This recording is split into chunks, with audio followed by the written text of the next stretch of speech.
That mindset is to move away from being a manager in someone else's business to being an owner of your own. What do I mean by this?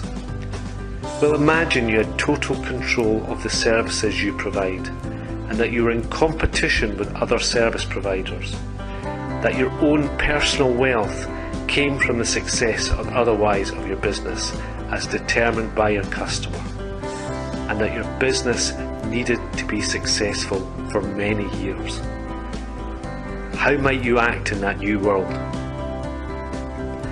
Let us use the tried and tested framework of the Balanced Business Scorecard to describe the mindset and to illustrate some examples between how we might act with a manager's mindset compared to that of an owner's.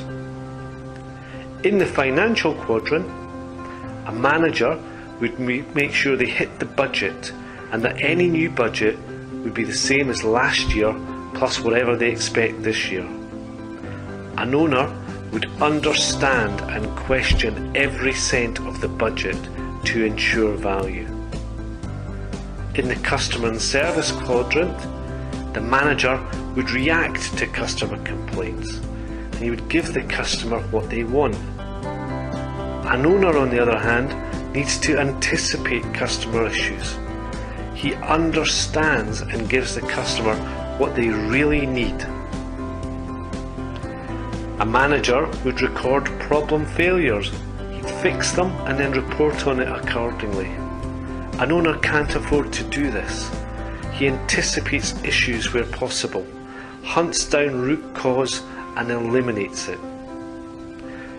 In the people and process quadrant, a manager typically manages his staff coming in at 9 and leaving at 5 or 6 or 7 or even 8. He ensures processes are followed.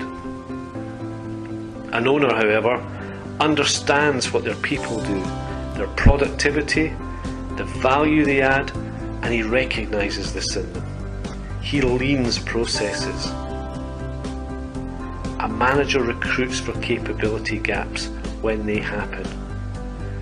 An owner needs to develop their people in anticipation of attrition to avoid gaps. On the risk side, the manager would close audit items. They would take a short-term risk view. The owner, on the other hand, can't afford to do that, needs to proactively identify and reduce risks. They need to understand and manage a long-term risk view. And finally, a manager feels responsible for completing only their given objectives. An owner feels accountable for creating their own objectives via a balanced business plan to improve the business service. By thinking and acting as an owner, you take the initiative in defining your own business plan. This fuels confidence from your partners in business and your staff. It generates enthusiasm and opens up untapped possibilities.